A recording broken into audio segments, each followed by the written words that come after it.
I can't say enough about how important this publication is.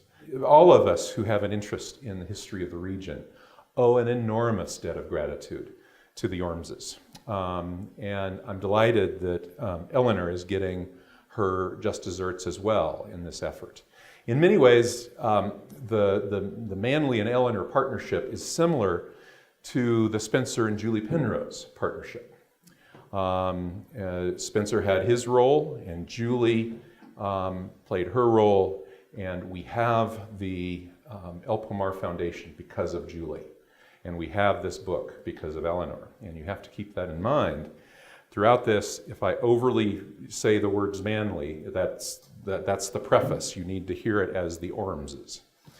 And you also need to understand that at the time this book was published in 1933, there was very little else available to the public that tried to encapsulate our history. So I want to spend some time today talking a little bit about the Ormeses, how they came to Colorado Springs, and how this book became part of their lives and ultimately part of ours. So this is Manly Dayton Ormes. He was born in 1858, the year of the Pikes Peak or Bust Gold Rush, the discovery of gold. He was born in northern Michigan, just outside of Flint, Michigan. He went to high school in Flint, and he went on to study at Yale and then at Yale Seminary. He was passionate about religious studies, but one biographer I saw referenced that he was a clergyman by training, but he was a librarian by instinct. And hopefully some of you can recognize that in this room. He married Eleanor Reddie Ormes in 1890, just after they arrived here in Colorado Springs.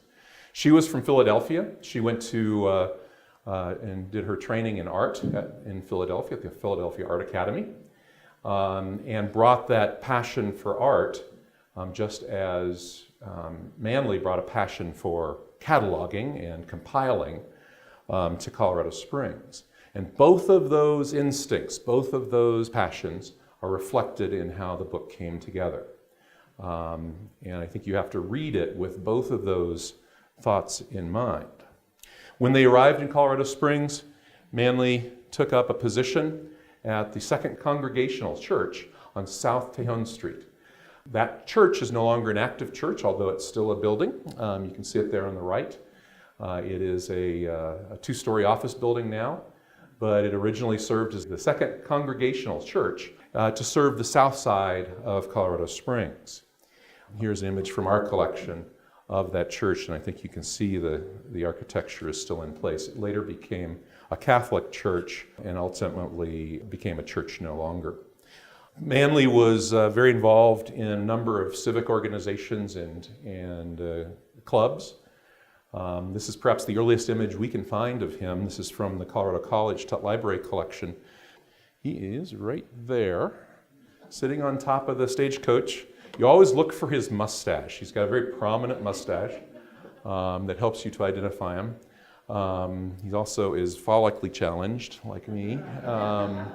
And this is an interesting photo. There's not a lot of information on it. Colorado College identifies it as from the year 1896, and it's the baseball team for Colorado College. It's a little bit of a mystery. That was before he was part of the Colorado College faculty, which didn't happen until 1904. So perhaps that date is a little wrong, or perhaps he just played on the team because that's what interested him.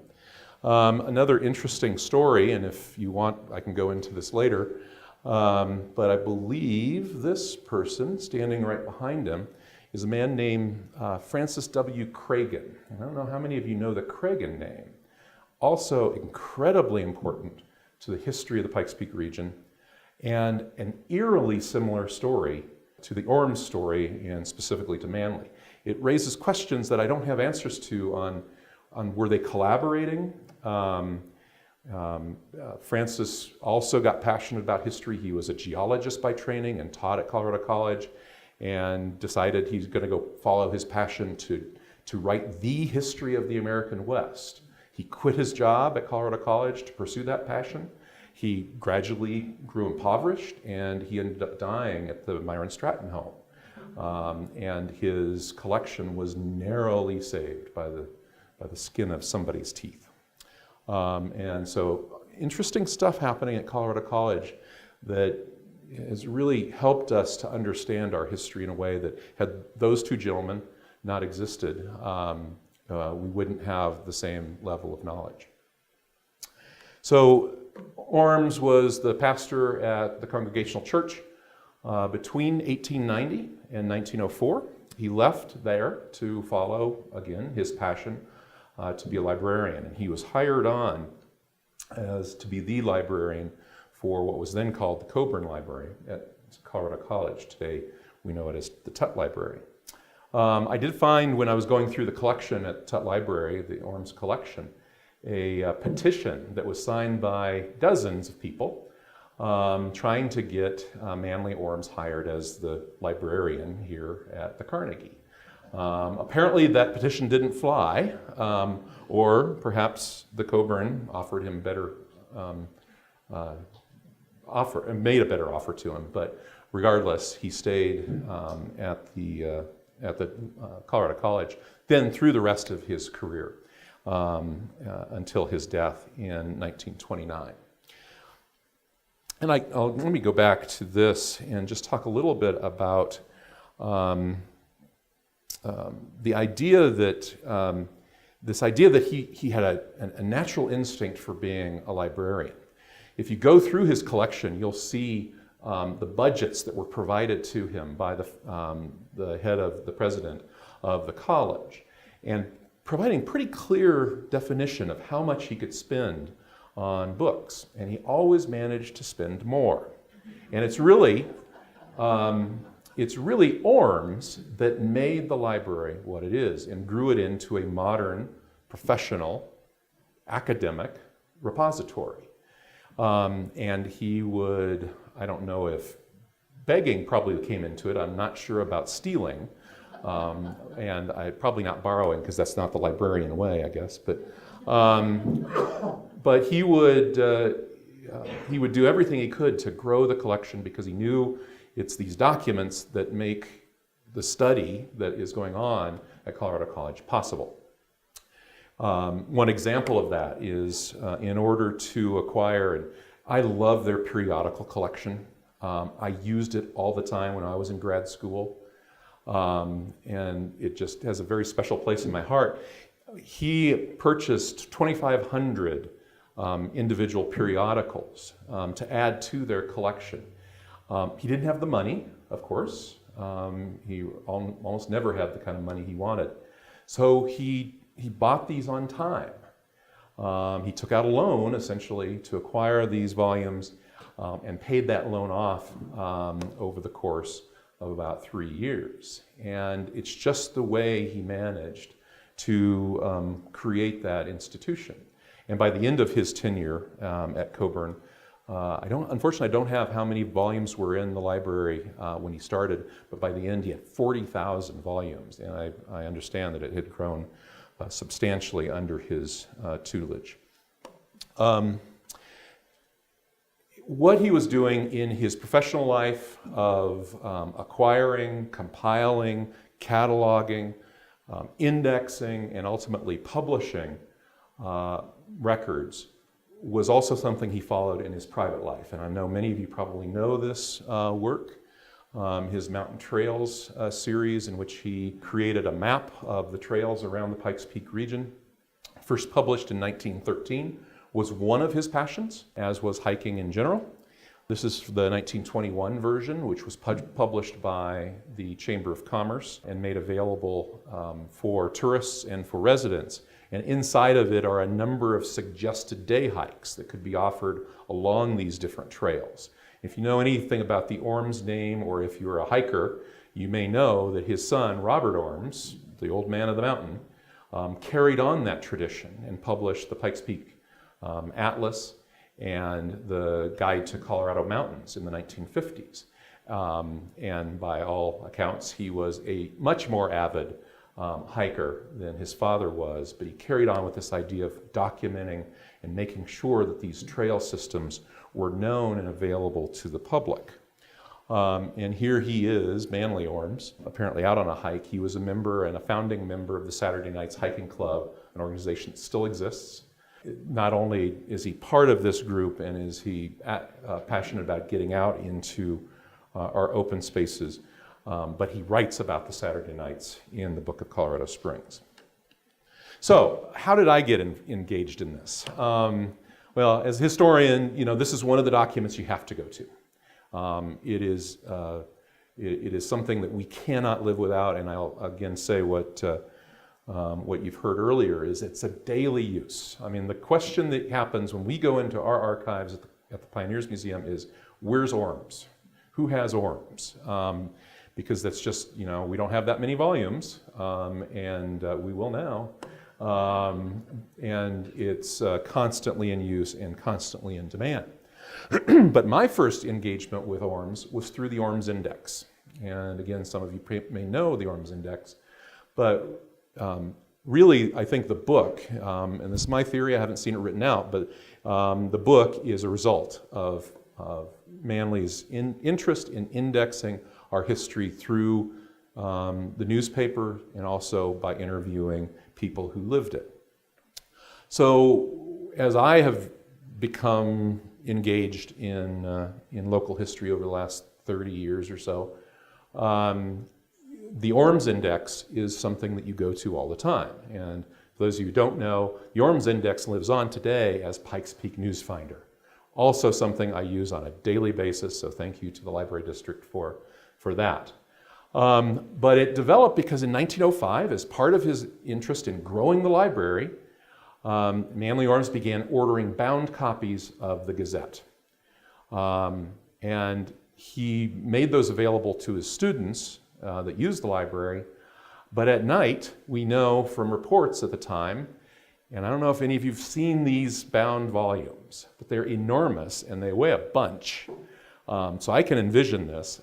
He would grab one of these bound volumes, tuck it under his arm, and ride his bike home. And at night, he would flip through the pages, usually 1 month at a time in each bound volume, and index it and create a guide to how to use and how to find information in these newspapers. As I've used it over the years, and I started using the old-fashioned 3-ring binder version, where you look up the name and you identify what paper X article is in, and then you can go find it. And it makes the papers much more usable. What I began to notice is I could correlate an indexed item to what you see in this image. I don't know if you can see the pencil mark that's on the page. But I believe that pencil mark is made by Manly Ormes as he was indexing the paper. A number of years ago, 20 plus years ago, the museum received extra copies of these bound gazettes from Tut Library. They were culling their library and getting rid of duplicates that they had. And the duplicates came to the museum, and we believe we have a number of them that went home with Manly Ormes and were later indexed. And so this happens to be an article about the building of the courthouse in 1901. And those index cards, like this, then went into a file and were available for use, and again, providing access to our past for anyone who might be interested. Multiple copies of these existed, multiple primarily because if there was a fire in one place, the copy would exist someplace else. Very wise idea at the time. And it's these sources and the work that was done to gather this information that ultimately is compiled and becomes the idea for the book. And the book is written over time. He begins by writing a number of short essays, some of those published in the Gazette, and available to you today if you want to go back and read them. But the book is not a narrative history. It's not a book that generally I would sit down and read cover to cover. It's a reference book. And this is how it's organized. So early history, community organization, industry, education, religious organizations, health organizations, social organizations, and the arts. And then you dig into the book to find the different topics that you might be looking for. Within that, some of these sections are much longer. There's a long, terrific section on Colorado College, which makes sense. Some of them are very short, not much more than a paragraph. But they are just encapsulating our past and the different organizations and individuals who helped to create the community. One of the real challenges with the book and the way it was structured, and one of the great things that is in the new version, is the index is much better. So thank you to whoever indexed it. The index in the old version was really hard to use. It was really hard to get to the information you're trying to learn about. And so it's been much better indexed, and that will be invaluable moving forward. But there are wonderful things you can find in this. And I remember different moments when I've learned about our past and certain things from our past. And when I've been able to a light bulb goes on about aspects of our community's history. And this is one of them. I don't know if anybody know about the Keeley Institute? Okay, good, all right. The Keeley Institute was in Colorado Springs for 2 years, from 1892 to 1894. And it was a treatment institute. Now, if I were to say this in most settings, how would you end that sentence? It's a treatment institute for, in Colorado Springs? Tuberculosis, of course. Wrong. It was a treatment institute for alcoholics. And it was founded by a man named Leslie Keeley. The parent organization is located in Illinois, and followed a revolutionary concept. And what makes Keeley so important is he was the first person to acknowledge that alcoholism is a physiological, medical condition, not a moral failing on the part of the individual who suffers from it. And the method they had of treating it, and I need to find my note here, Leslie Keeley's famous statement was, "Alcoholism is a disease and I have the cure." And the cure that they used was strange and kind of dangerous sounding. And what you would do is you'd go to the institute and you'd spend 4 weeks. The treatment was 4 weeks. It was a residential treatment program, so you'd stay there. In Colorado Springs, the institute was located in the First National Bank building, and they must have had an agreement with perhaps the Alta Vista Hotel, which was nearby. So the First National Bank building is where the Gazette building is today, in a previous the building that was now torn down. And that's where Keeley was. We had citizens from our community go out to a Keeley Institute in Blair, Nebraska, look at the idea, raise the money to bring a version here into town. So the medical community was skeptical of this, probably a wise thing, and trying to figure out what was in this serum that people were injecting. And apparently, according to news reports at the time, they could identify a number of compounds, including alcohol, strangely enough, morphine, strychnine, willow bark, ammonia, and atropine, and perhaps some other things. But they were packaged and they were diluted into red, white, and blue fluids, and so it was kind of patriotic. So. And the point of all of this is you don't hear any of this in Manly Ormes. All he tells you about is this Keeley Institute, that it's there to help alcoholics, and that it was here for a short period of time. And what that did, and I remember when I learned about this, is it makes you go and read these things and to find out what was this thing. So one criticism I have of Ormes is it's intensely local in focus. He is interested in the history of the Pikes Peak region. So the context, or the greater context, isn't always there. But that's okay, because it's an introduction to local history, and it raises questions that you can then go out and answer. One of the things I learned when I went off to explore this, I don't know if any of you know Nellie Bly, famous female journalist. And she was famous for doing some of these things, like she'd go undercover. And for one of these stories, she went undercover and went and got the Keeley cure and took the cure. And then she wrote about it in the New York World. And I love the title of this. The title of the article was, "Nellie Bly Takes the Keeley Cure, a week's experience and odd talks with queer little family of hopeful inebriates." So possibly not politically correct today.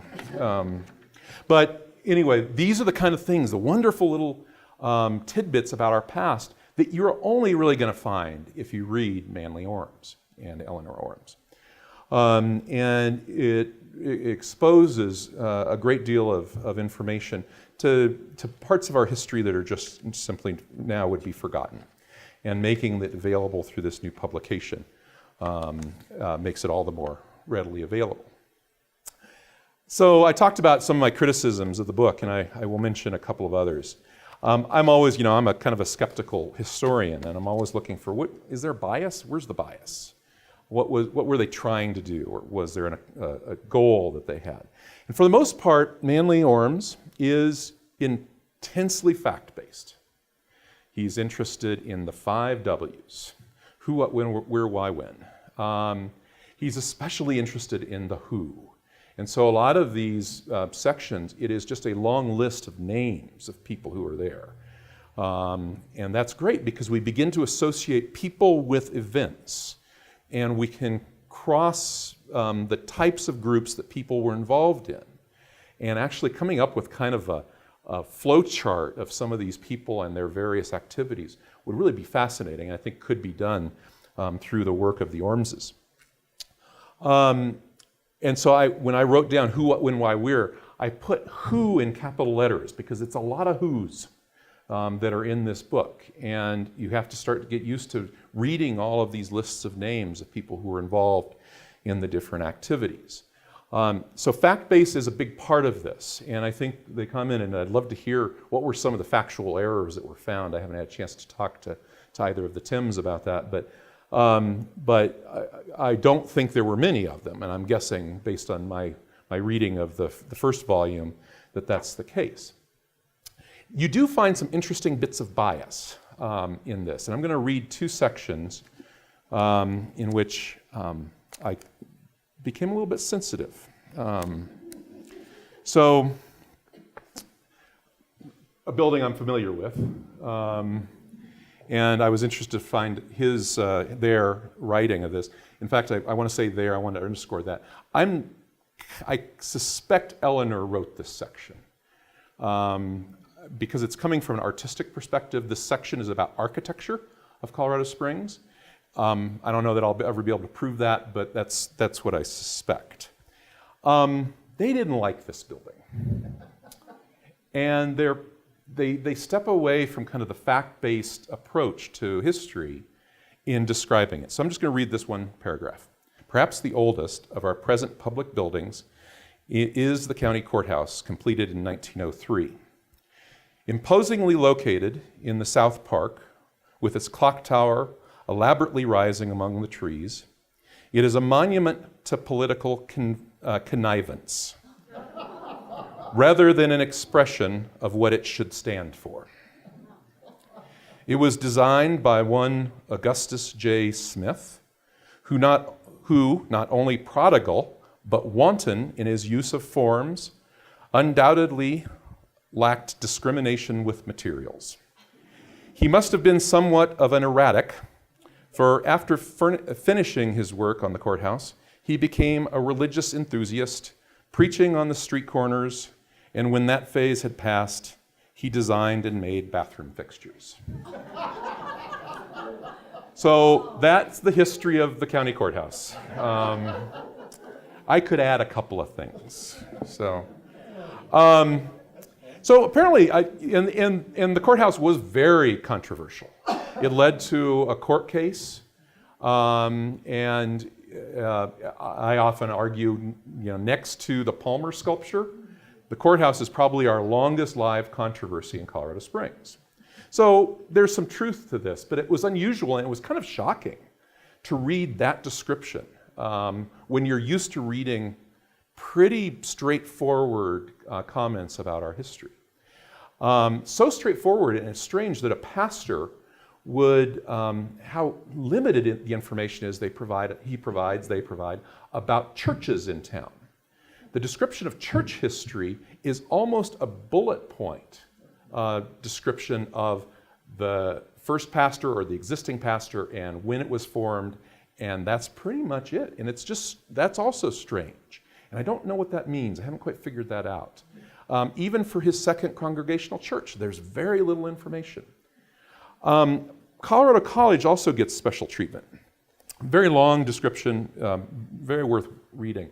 But there is a famous person in Colorado College history named Edward Tenney.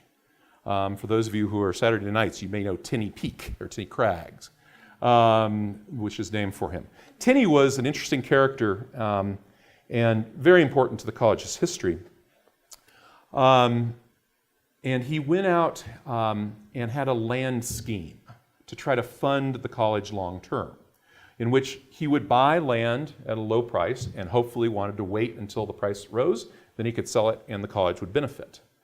He fell victim to that scheme.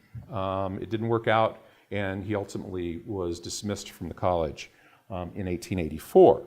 Side note, he acquired what was called then the College Park, or Colorado College Park, which today is North Cheyenne Canyon Park. But Tenney is much more gentle with, or Ormes is much more gentle with Tenney than he was with the courthouse. So I'll just read the paragraph on Tenney. Tenney had far-reaching plans for an endowment of the college. He obtained much land to the north as well as tracts in the nearby canyons, which he proposed to cultivate and later, when the demand came, to sell. But he was temperamentally overconfident and lacked the business aptitude essential to the administration of such a plan, so that he was carried beyond the limits of prudent financing. Enemies came into the picture, for some of his friends lost faith in him. He lost his health, and his last years as president were tragic ones. So it's more like he was just a victim. And so it is interesting when you come across these kind of examination of more kind of the personal opinions that the Ormes held. Manly Ormes' life ends abruptly, as does the book, quite frankly, in 1929. He contracts a cold, and shortly thereafter, on January 13th, 1929, he dies of double pneumonia. Eleanor survives and lives until 1938. And during that time, she decides that it would be a terrible waste to let these notes that he's compiled and the transcript of this manuscript that he's compiled over the years go to waste. And she ultimately raises subscriptions. So at really the height of the Great Depression in 1933, the book is published and made available. And it becomes part of the bookshelves of our local history section. And I wanted to point this out. So this image is from our collection of Manly at his home, 1623 North Dayton Street. You can drive by and see where he passed away if you'd like to. So one more image, I believe. This will be my last today. Here you go. So if you want to think about Ormes from today, you can actually go and visit his gravesite in Evergreen Cemetery. And that's important, and we like to do those things. We think it's important to go out and remember people at those sites. But I think we have a wonderful testament to their work. Eleanor needs to be remembered throughout this for making it possible for us to have this book. And I started by saying that we owe an enormous debt of gratitude to the Ormeses for making this possible, and I think we owe an equally enormous debt of gratitude to PPLD for making it possible once again to read this and have it in our personal collections. I don't have a copy of the old version of Ormes in my personal library. I use the museums, but I do now. So thank you.